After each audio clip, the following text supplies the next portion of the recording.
I remember the first time I truly understood how fragile my life was. It wasn't a grand, cinematic revelation, the kind one might expect from reading too many novels or watching too many adventure films. Instead, it was a slow, creeping realization that took hold of me on a rainy afternoon when I was 10 years old.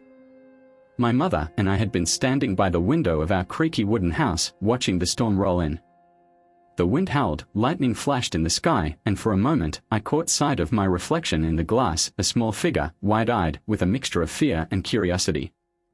I recall thinking, in that tiny, unfiltered way children do, that I might not always be safe. That notion lurked in my mind for days afterwards, and though I soon shrugged it off in favor of neighborhood games and second-hand comic books, it quietly laid the groundwork for something bigger in my life, an unshakable curiosity about the world and my place in it. Maybe that's why I ended up the way I am. Maybe that's why, decades later, I found myself in the middle of a dusty crossroads in a foreign land, wearing boots that had been patched one time too many and a backpack stuffed with everything I owned. Even then, in that moment of grit and sweat and desperation, I caught my reflection in a puddle on the side of the road, and I remembered that long ago storm. Life can indeed be fragile, but that doesn't mean we should hide from it.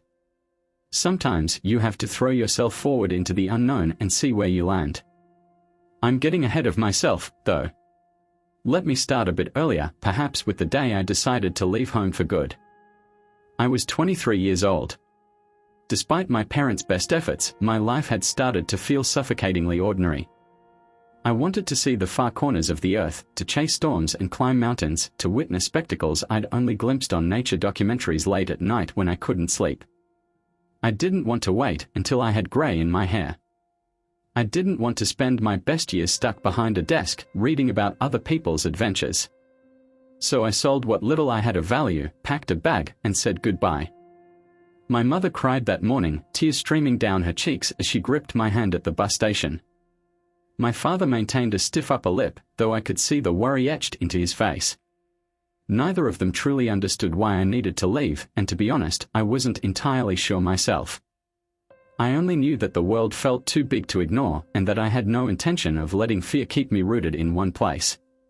So off I went, onto a bus that took me 300 miles to another city, and then another bus that took me even further, and then a train that rattled through unfamiliar landscapes until I found myself staring out at mountains that looked sharper, crisper, and more dramatic than any I'd known in my hometown.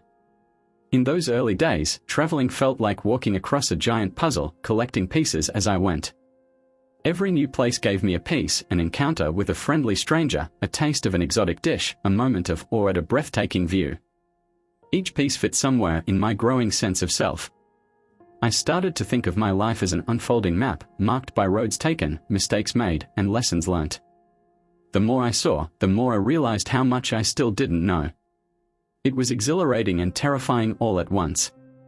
One experience that stands out is the time I spent a month working in a small mountain hostel to earn extra money.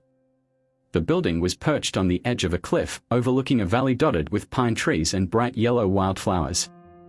Every morning, I would wake to the sound of roosters crowing and the smell of fresh bread baking in the hostel's tiny kitchen. After a quick breakfast of hot tea and rolls slathered with homemade jam, I would slip outside with a broom to sweep the front steps. The air was sharp and cold against my cheeks, and the sky seemed impossibly bright. Every day at dawn felt like a fresh gift. At that hostel, I met travelers of all kinds. Some were lone wanderers like me, others were families on their dream holidays. An older couple from Norway, Martin and Lisbeth, became my friends for a few weeks. They had hair as white as the clouds and spoke with gentle, lilting accents. Every morning, they hiked down to the valley and back up the steep trail by noon, never once seeming out of breath. In the afternoons, they'd share stories from their many trips around the globe. Their eyes sparkled when they talked about the northern lights or the fjords they called home. And in return, I told them about my own meager travels, how I wanted to go everywhere and see everything. One evening, we sat around the communal fireplace in the hostel's lounge, sipping hot chocolate while the wind moaned outside. Martin turned to me and asked, "Do you ever get lonely?" The question caught me off guard. I had been so wrapped up in the excitement of traveling, so enthralled by the newness and wonder, that I hadn't taken time to reflect on the emptiness that occasionally tugged at me. Sometimes, I admitted. But I suppose I feel lonelier when I'm stuck in one place, doing nothing. Out here, it's like the world is so alive, and it's constantly pulling me in different directions. I don't have much time to be lonely." He nodded, giving me a kindly smile. "That's good. Just be sure you're running towards something, not away from something." His words clung to me for a long while. From the mountains, I moved onto the coast, where the days were warm and the nights were filled with the music of waves crashing on rocky beaches. I found a job working part-time at a small waterfront cafe, serving coffee and pastries to tourists who came to snap pictures of the azure sea. In exchange, I got a modest salary and a quiet room above the cafe that smelled faintly of espresso. Each morning, I woke to sunlight reflecting off the water, dancing patterns on my ceiling. It felt like a dream, but it was real, and I reveled in it. That's where I met Esme. She was a local, born and raised in a nearby fishing village, and she had eyes the color of sea glass, somewhere between green and blue. She'd swing by for a cappuccino every few days, always with a surfboard tucked under one arm. We struck up conversations about the best surf spots, the changing tide patterns, and soon, about our lives more generally. Esme had a slow, thoughtful way of speaking, and a smile that made me think of secret coves and summer sunshine. One day, she invited me to the beach with her. We spent the afternoon riding gentle waves. I was a terrible surfer, but she didn't seem to mind, and in the evening, we gathered driftwood to build a small fire near the shore. Flames crackled and sparks drifted up into the inky sky. She told me about her family, her grandmother's spiced fish stew, and her dream of sailing around the world someday. I confided in her how I had left my hometown, how I wanted to experience everything, how sometimes I still felt like a clueless kid, even as I roamed from place to place. She listened, nodded, and said, "I think it's okay not to know exactly what you're searching for, as long as you don't stop looking." That line stuck with me. People often talk about searching for a meaning or a purpose, but Esme's phrasing made it sound like a never-ending, evolving quest. I liked that idea, that it was acceptable, even good, to keep searching, to remain open. After a few weeks, we started seeing each other regularly. Late-night strolls along the shore turned into lazy Sunday afternoons spent together. I began to imagine staying in that coastal town for a while. Maybe I'd work a bit longer at the cafe, save some money, and see how things developed. But deep down, a restlessness tugged at me. An internal voice that said, "You haven't seen enough yet. There's more out there." It conflicted with the warmth I felt whenever I was around Esme. One night, she and I were sitting on the dock, feet dangling above the moonlit water. I had an old guitar in my lap, a relic of my university days, and I strummed a few chords absent-mindedly. She leaned against my shoulder. We were so at ease that it startled me when she asked, "Will you stay?" Those words carried a weight I wasn't prepared for. I set the guitar aside and took a moment to consider. My mind flashed back to that moment in my childhood, my reflection in a rain-spattered window, feeling fragile and full of longing. Then I thought about Martin's advice in the mountain hostel. Was I running towards something or away from something? "I don't know," I whispered. "Part of me wants to stay. But I also have this need to keep going, to keep exploring." She was silent for a moment, and I felt her fingers tighten around my hand. "I understand," she said softly. "But you should know that I'll miss you." In the following days, an uneasy cloud settled over me. I wanted to hold on to the budding connection I shared with Esme, but my desire to roam had not vanished. It gnawed at me whenever I sat still for too long. At the cafe, as I poured coffee for strangers who came and went, I'd look out the window and feel the horizon calling my name. Eventually, I made my choice. I told Esme I would leave at the end of the month. Her face betrayed a flicker of sadness, but she only nodded. "I always knew you would," she said. When the day came, she accompanied me to the local bus station. The sun was just peeking over the hills, painting the sky a pale gold. We stood in the dusty lot, the sound of distant gulls echoing in the background. She hugged me tightly, pressing a small shell into my hand. "For luck," she said, stepping back. Her eyes shone, but she didn't cry. I tried to say something, thank you, goodbye, or maybe a promise I wasn't sure I could keep, but words failed me. The bus pulled in, brakes squealing, and I climbed aboard, shoulders heavy with conflicting emotions. I spent the next few weeks drifting, as though the wind of my own indecision was carrying me aimlessly from one place to another. I moved inland, through fields of sun-scorched grass and rolling plains. I picked up odd jobs here and there, a night shift at a bakery, a short stint helping out at a farm. Nothing stuck, and to be honest, nothing felt as fulfilling as it had in the mountains or by the sea. Something inside me felt unsettled, like I'd left part of my spirit behind on that shore whereas me and I used to watch the sunset. Eventually, I found myself in a bustling city known for its towering skyscrapers, neon-lit streets, and frenetic energy. A friend of a friend offered me a spare couch for a few nights in a cramped flat that perpetually smelled of curry and fried onions. I'm not complaining, I was grateful for the roof. The city was like a living, breathing entity, teeming with life at all hours. Stepping outside the flat felt like wading into a storm of people and cars, horns blaring, voices merging into a single roar. It was mesmerizing, a new type of wonder. For days, I wandered through crowded markets, inhaled the aromas of street food, and watched street performers juggling flaming torches. Yet, there was also a darker side to the city.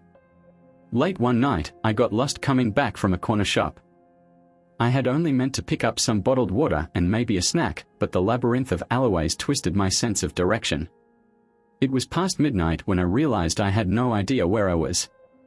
The neon lights seemed dimmer in that part of town, and shadows stretched ominously across the ground. My heart pounded as I tried to find familiar landmarks. For the first time in a while, I felt genuinely frightened. I realized then how easy it was to slip from the bright hustle of a major avenue into the anonymity of a dark backstreet. Eventually, I retraced my steps and made it back to the main road, relieved to see the glare of headlights and the steady hum of traffic. That incident stuck with me, another reminder of the fragility that had haunted me since childhood. I thought about ringing my parents just to hear their voices, but it was probably too late in my home time zone. Instead, I found a 24-hour cafe and treated myself to a plate of pancakes.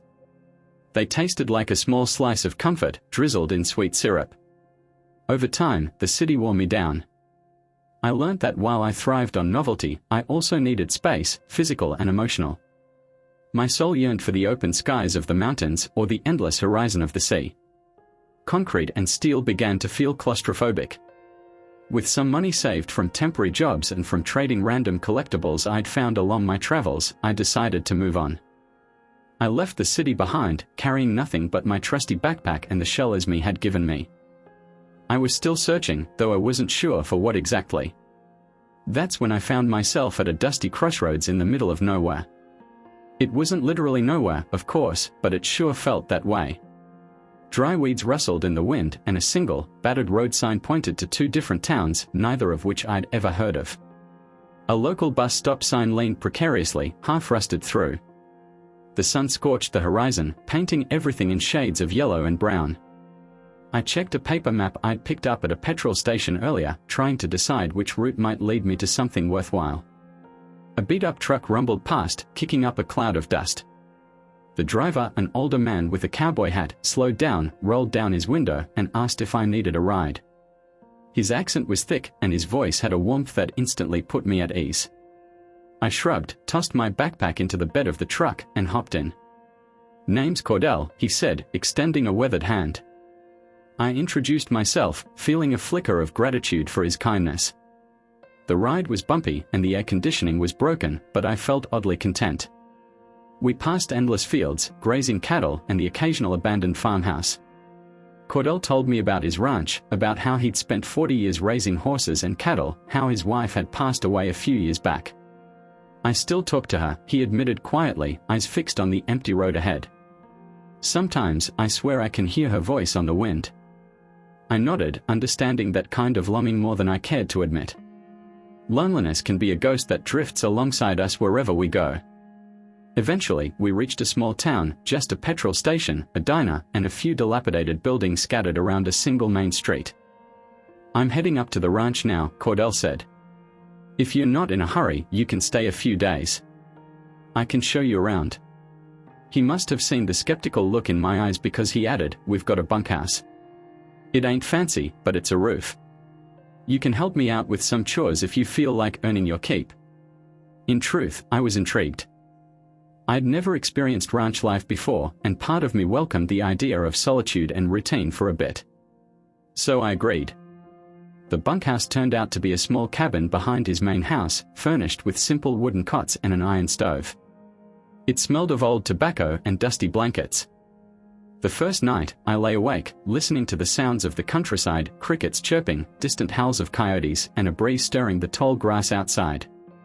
I thought about all the places I'd been, the people I'd met. I wondered if this dusty ranch would offer me something unexpected. Morning broke with a chorus of birdsong. Cordell rapped on the bunkhouse door at the crack of dawn, calling me out to help feed the horses. We trudged through the early morning light, barn swallows swooping overhead. The horses greeted us with gentle nickers, their dark eyes shining with curiosity. I'd never been much of a farmhand, but I learned quickly how to hoist bales of hay, how to fill troughs, how to check hooves for stones. The work was physically demanding, but in a satisfying way, each chore felt like it had a purpose. By midday, my muscles ached and sweat soaked through my shirt, but I felt more alive than I had in the city. Over the course of a week, Cordell and I fell into an easy routine.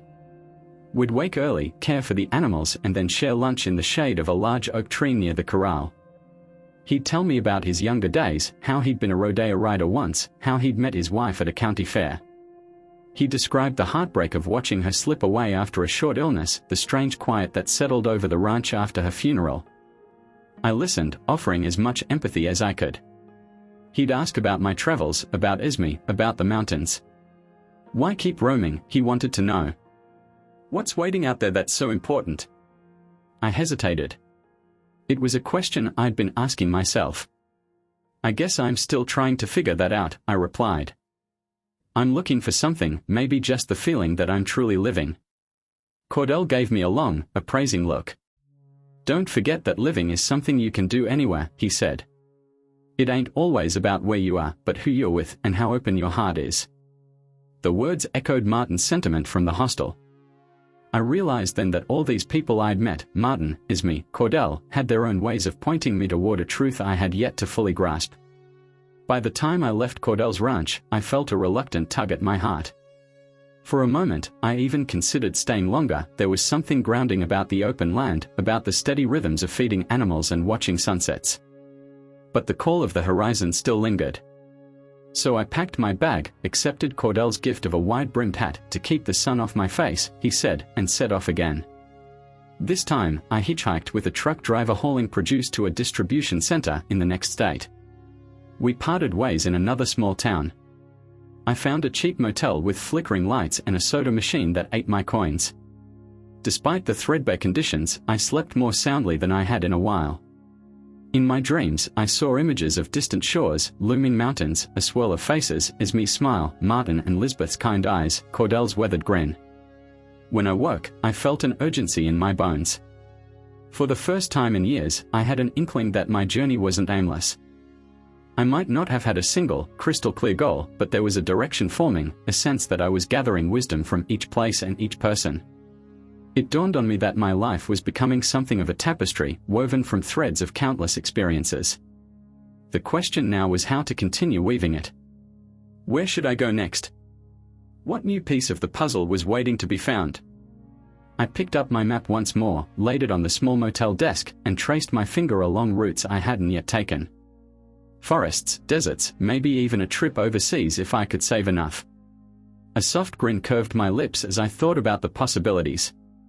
I felt a flicker of excitement, the same spark I'd had when I first boarded that bus at age 23. Except now, it was tempered by a layer of understanding of the people and places that make a journey worthwhile. I stuffed my meager belongings into my backpack and headed to the front office to check out. The manager, a middle-aged woman with kind eyes, handed me a receipt. Where to next, love? She asked, genuinely curious. I'm not sure, I replied with a lopsided smile. But that's half the fun. Little did I know how much further this road would take me, how many more characters I would meet, and how my own perspective would shift as I uncovered not just the world, but also pieces of myself I never knew existed. There are crossroads everywhere, some literal, others metaphorical. You never really know when you're standing on the brink of something monumental, something life-changing, until you take that next step. The morning after I left that little roadside motel, the sky was an endless stretch of pale blue, promising scorching heat by midday. I strapped on Cordell's wide-brimmed hat and started walking. There weren't many cars on that quiet motorway, so hitchhiking wasn't an immediate option. Dust clung to my boots as I trudged along the hard shoulder. In the distance, I could see the silhouette of far-off hills shimmering in the rising sun. Those hills felt like a boundary between what I'd already experienced and what was yet to come. About an hour into my walk, I heard the rumble of an engine behind me. I turned to see a rusted saloon approaching, paint peeling off its sides. It slowed, then stopped a few yards ahead. The driver leaned over to crank open the passenger window. "Need a lift?" she asked, voice raspy but kind. She looked to be in her 50s, hair pulled back in a tight ponytail, wearing a pair of oversized sunglasses that almost hid the crow's feet around her eyes. "Sure do," I replied. After a quick handshake, her name was Tessa, I tossed my backpack in the back seat and slid into the front. The car's air conditioner was broken, but at least there was a bit of breeze from the open windows. The interior smelled faintly of stale coffee and peppermint gum. She told me she was heading east toward a medium-sized city about 2 hours away. I glanced at my rumpled map. That city was as good a destination as any. We chatted sporadically, the conversation punctuated by the hum of the car's engine and the whoosh of wind through the open windows. Tessa had spent the past few years wandering, she said, after quitting her job as a secondary school teacher. She didn't offer much more detail, and I didn't pry. In my experience, people share the deeper parts of their stories only when they feel safe, and I was just a stranger in her passenger seat. Instead, we stuck to small talk, roadside cafes, the best stretches of motorway, how the mountains always made us feel both small and infinitely alive. Eventually, she dropped me off on the outskirts of the city, near a plaza that boasted a few shops, a petrol station, and a local bus stop. I thanked her, hoisting my bag onto my shoulders. "Take care of yourself," she said, adjusting her sunglasses. "Sometimes it's a big world out there." Then she drove away, leaving me to watch her taillights fade into the distance. I wandered into the heart of the city, passing rows of modest houses and tree-lined streets that felt oddly calming. There were no towering skyscrapers like the metropolis I'd left behind. Instead, the buildings were mostly brick with colorful murals on some walls, depicting local legends or abstract shapes. It felt welcoming, yet still unfamiliar enough to be exciting. Eventually, I found a small public park with a fountain at its center. The water glittered in the sunlight, and a few pigeons milled about, pecking at crumbs left by parkgoers. I decided to rest on a bench, letting my shoulders relax from the weight of my backpack. Across from me, an elderly man dozed with his chin on his chest, while a mother and toddler sat nearby feeding the birds. The child squealed with delight every time a pigeon came close. I couldn't help but smile. In moments like that, life felt so simple, people enjoying a warm afternoon, no grand drama, just everyday moments of peace. After a while, my stomach rumbled, reminding me that it was past lunchtime. I spotted a food truck parked down the street, bright yellow, with a hand-painted sign advertising homemade tacos. The smell of sizzling onions and peppers drew me in. I ordered 2 tacos and a cold fizzy drink, grateful for the cheap price. As I devoured my meal, I thought about my next move. Back in the motel room, I'd skimmed my map for interesting destinations. A large forested area lay another few hours east, known for its ancient groves, hidden waterfalls, and rumored hot springs. That sounded like the perfect place to find temporary work and continue my wanderings. Maybe there would be a lodge or campsite in need of a helper. I decided to try my luck. Into the forest. A bus ticket got me to a small town at the edge of the forest by late afternoon. The town, Rosewood, was little more than a single main street with a handful of shops and a diner that doubled as the local social hub. I stepped off the bus and immediately smelled pine and damp earth. Towering evergreens stood like silent sentinels at the far end of town, their branches swaying gently in the breeze. There was an undeniable allure in those woods, a whisper of mystery that made me eager to explore. I walked into the diner, a cozy place with checkered curtains and a chalkboard menu advertising famous rosewood pie. A bell jingled over the door as I entered. A friendly waitress, probably in her early 20s, greeted me with a smile. Her name tag read Becca. "Just off the bus?" she asked, pouring me a glass of water at the counter. "Yeah," I replied, setting my pack down by my stool. "Heard there's a forest near here worth seeing." Becca nodded. "It's beautiful. Lots of hiking trails, campsites, cabins. Some folks come from all over just to photograph the old growth trees." You planning to stay long? If I can find somewhere to pitch in and earn a bit of money, maybe, I said. Any idea who might be hiring? She tapped a manicured fingernail against her chin. I heard old Mr. Whitaker at the Pinewood Lodge was looking for part-time help. Cleaning rooms, general maintenance, that sort of thing. It's about 5 miles into the forest, right off the main trail. If you talk to him, be polite. He's gruff, but has a good heart underneath all that. She flashed me another bright smile. Want a slice of pie for the road? On the house for a newcomer. I couldn't help but grin. I'd love one. With a slice of warm apple pie wrapped in a paper box and a sense of tentative hope, I set off toward Pinewood Lodge. The trail leading into the woods was wide and well-maintained, with wooden signposts at intervals. Moss clung to the trunks of massive pine trees, and sunlight filtered through the canopy in shifting patches of gold. The air felt cooler here, fresh and tinged with the scent of forest mulch. My steps fell into a comfortable rhythm as I headed deeper into the woods, pie in one hand, backpack slung over my other shoulder. After about an hour of walking, I spotted a rustic wooden sign nailed to a tree, Pinewood Lodge, a quarter mile. The path forked, and I followed the arrow pointing to the right. Soon, the lodge came into view, a sprawling log structure with a large wraparound porch, windows framed by green shutters, and a tall stone chimney. Several smaller cabins dotted the clearing behind it. The scene looked like something out of a postcard advertising the great outdoors. I approached the porch, noticing a few guests seated in rocking chairs, sipping mugs of something steaming and enjoying the late afternoon serenity. Inside, I found a small reception area with a front desk made of polished oak. Behind it stood a man who could only be Mr. Whitaker. He was tall and lean, with hair that had probably once been jet black but was now streaked with silver. His brow was furrowed in a permanent state of concentration or perhaps mild irritation. I cleared my throat. "Excuse me, are you Mr. Whitaker?" He glanced up from the ledger he was studying. "That's me. If you're looking for a room, we're fully booked until next week." I shook my head. "I actually heard you might be looking to hire someone." "I'm traveling, but I have experience with maintenance, cleaning, and general odd jobs."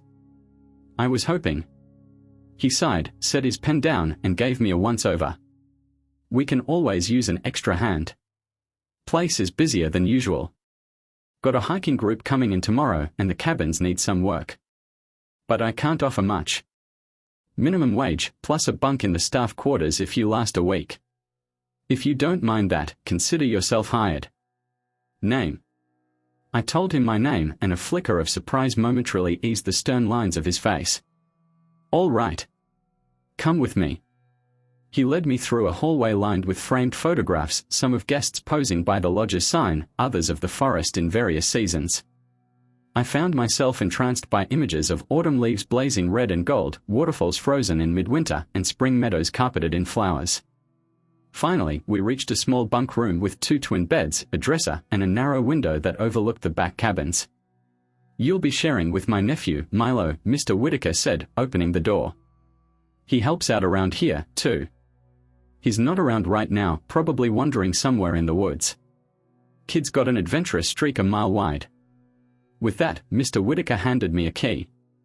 "Dinner's at 7 in the dining hall. If you're late, you miss out. Tomorrow morning, be up by 6. There's a lot to do." Settling in. Once he was gone, I dropped my backpack on the nearest bed and took a deep breath. The room was simple, just the basics. But in that moment, it felt perfect, a brief sense of belonging in a place that seemed both peaceful and full of promise. I stowed my belongings, then wandered outside to explore the grounds. Behind the lodge, the forest opened into a wide meadow with a wooden gazebo at the center, where guests could gather for events or just sit and enjoy the scenery. A narrow stream cut through one side of the meadow, gurgling softly. Several small log cabins were spaced out in rows, their names, cedar, maple, spruce, carved into wooden plaques beside the doors. A few guests were out front, chatting and admiring the scenery, cameras slung around their necks. A soft breeze carried the smell of pine needles, and a sense of calm washed over me. This place felt like an oasis, a chance to momentarily root myself while still remaining in motion. I had no idea how long I'd stay, but for now, it was enough. By the time I returned to the lodge, the sun was sinking low, painting the sky with streaks of orange and pink. I followed the sound of clattering dishes to a dining hall adjacent to the main reception area. It was a large, high-ceilinged room with wooden beams across the top and picnic-style tables arranged in rows. A buffet line of steaming trays offered simple but hearty fare: roast chicken, mashed potatoes, fresh vegetables. My mouth watered at the sight. I grabbed a plate, filled it, and looked for a seat. Most of the tables were occupied by families and couples, their conversations a cozy hum. Spotting an empty bench near the corner, I sat down and began to eat. Partway through the meal, I sensed someone sliding onto the bench across from me. I glanced up to see a young man, probably in his late teens or early 20s, wearing a flannel shirt and jeans. He had tousled brown hair and a friendly smile. "You must be the new hire," he said, extending a hand. "I'm Milo, Mr. Whitaker's nephew. He told me you'd be staying in my bunk room." I shook his hand. "Nice to meet you." "Yeah, just arrived this afternoon. Guess we'll be sharing quarters for a bit." He grinned, then leaned in conspiratorially. "Don't let my uncle scare you off. He's all bark, no bite. This place can be pretty cool if you know where to look. Like the hot springs. Ever heard of them?" Becca at the diner mentioned something about hidden waterfalls and stuff, but not hot springs. "Where are they?" Milo lowered his voice. "They are not on any official map, but they are real. People say the water has healing properties, probably just a rumor to draw in tourists, but who knows? They are deep in the forest, off-trail. Maybe I'll show you sometime if you're up for a hike." My curiosity piqued. "I'd like that." "Definitely." We finished our meal, and Milo told me a bit about his life. He'd grown up spending summers here with his uncle, working odd jobs around the lodge. Now that he was old enough, he'd moved in permanently to help manage the place. He said he loved the forest, the mystery of it, the quiet dawns when the mist hung low, the nights when you could see every star. I found myself warming to him immediately. After dinner, we walked back to the bunk room, discussing the chores scheduled for the next day. As we passed the reception desk, Mr. Whitaker gave us a curt nod. I couldn't tell if he was silently approving of our conversation or just acknowledging our existence. Either way, I took it as a good sign. Work and wanderings. The next morning, I woke to the soft glow of sunrise filtering through the bunk room window. True to his word, Mr. Whitaker had us up by 6. Milo and I quickly dressed and headed to the dining hall for a simple breakfast: porridge, eggs, and black coffee. Then, the work began in earnest. Mr. Whitaker handed me a list of tasks: cleaning the lodge's porch, fixing a loose step leading to cabin cedar, and stacking some firewood. Milo's list was longer. He was clearly more trusted and included guiding the day's hiking group to a nearby lookout point. I was secretly envious of that assignment, longing to join the trek, but I knew I'd have my time eventually. By midday, my arms ached from hauling wood, and sweat trickled down my temples. Still, there was a satisfaction in the labor, in knowing I was contributing to this place, even if just temporarily. Plus, I had the entire late afternoon free, after the bulk of the chores were done. Around 4 in the afternoon, Milo returned with the hiking group, a mix of families and solo travelers. They looked tired but happy, chattering about the panoramic views they'd seen. As the group dispersed, Milo caught my eye. "Ready for a little adventure?" he asked. "Sure, I replied, eager to see more than just the lodge's immediate surroundings. He grabbed a small backpack, stuffed with water bottles and snacks. We headed into the woods, following a narrow path that snaked between towering pines.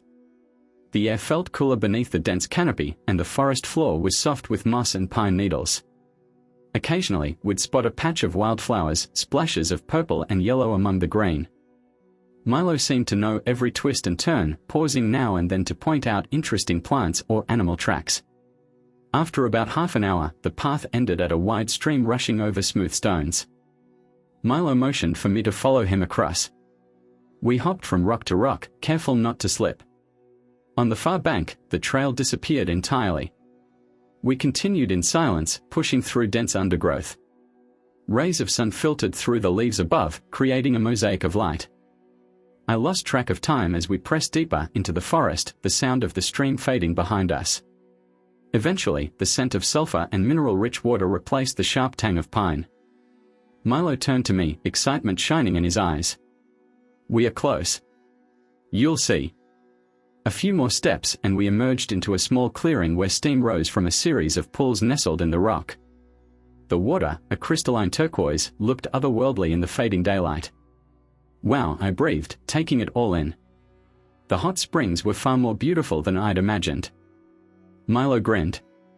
"I know, right? This is one of my favorite spots. Uncle always warns me not to bring guests here, liability issues, plus it's on the edge of the property. But I figure you're staff now. Ready to dip a toe in." I didn't need a second invitation. We both kicked off our boots and socks, rolled up our trouser legs, and waded into the nearest pool. The water was blissfully warm, the tension in my muscles easing almost immediately. I leaned against a smooth rock, staring at the canopy above. The late afternoon light painted the sky in shades of lavender and gold. For a while, neither of us spoke. We just soaked in the warm water, letting the forest's natural symphony, chirping birds, rustling leaves, wrap around us. Eventually, Milo broke the silence. "What made you start traveling?" he asked, genuine curiosity in his tone. I paused, considering how to respond. "I grew up in a small place. Always felt restless, like the world had too much to offer for me to stay in one spot. There was a time I thought I'd just roam forever, never look back. But recently, I don't know. I'm starting to wonder if maybe all these different places and experiences are pointing me somewhere." He nodded. "I get that. I've lived here my whole life, but sometimes I feel that itch to go somewhere new. Then I remind myself that a place is what you make it. I'm still figuring it out, too." I thought of Cordell's ranch, of Esme and the coastal town, of Marden and Lisbeth in the mountains. Each encounter had shaped me in ways I didn't fully understand yet.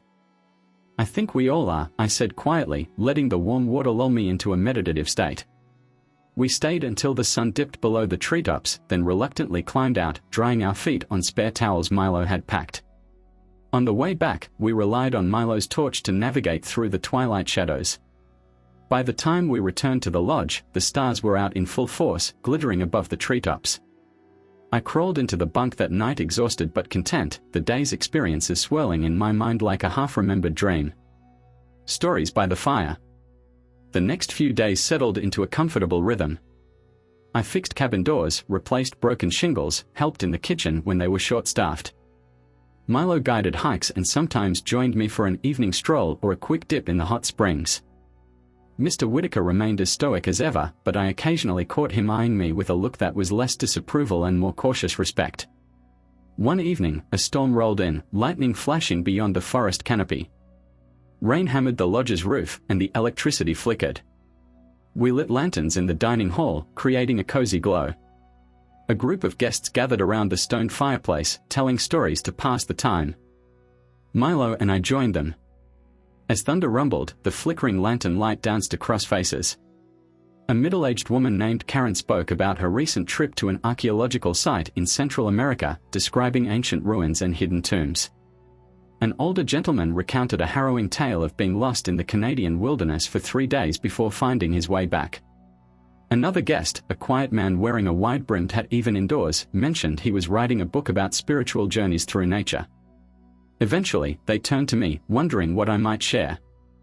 At first, I hesitated, unsure where to begin. But the warm atmosphere and the storm's tempest outside made me feel bolder. I told them about the people I'd met on the road, Martin and Lisbeth in the mountain hostel, Esme by the coast, Cordell at the ranch. I shared how each encounter had taught me something, though I was still piecing it all together. When I finished, the group nodded appreciatively, and Karen said, "Isn't it funny how we go looking for something, but it's always the people along the way who teach us the most?" That struck a chord deep within me. Through every twist and turn in my travels, the connections I'd formed were what truly shaped my experiences. The storm raged outside, but inside, by the flickering firelight, I felt a sense of belonging, maybe temporary, but real nonetheless. It was another puzzle piece slotted into place, another thread in the tapestry of my ever-evolving journey. A fork in the road. Days turned into a week, and a week turned into 2. I grew fond of the routine at Pinewood Lodge, the early mornings, the camaraderie among staff, the occasional surprise of discovering a new hidden nook in the forest. Milo's promise about the hot springs became a regular treat after especially tough workdays. Sometimes we'd invite a few staff members, making a small party of it with snacks and stories. But as the second week approached its end, I felt that familiar restlessness stirring. Like a whisper of wind rustling through the pines, it reminded me that I hadn't intended to stay in one place too long. I had come here by chance, and while I loved the forest's beauty, part of me yearned for a new horizon. I thought about telling Mr. Whitaker I was moving on, but something held me back. Maybe it was the feeling that my time here wasn't quite finished, or maybe I was simply enjoying the sense of community. Then, one afternoon, Mr. Whitaker pulled me aside. We were repairing a portion of the wooden railing on the lodge's porch when he set down his hammer and fixed me with a penetrating stare. "You've been good help," he said gruffly.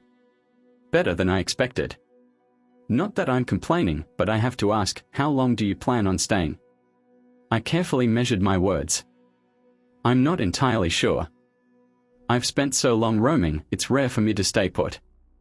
But I like it here." He nodded, absorbing my honesty. "We could use a more permanent handyman. But if roaming is in your blood, I won't try to change you.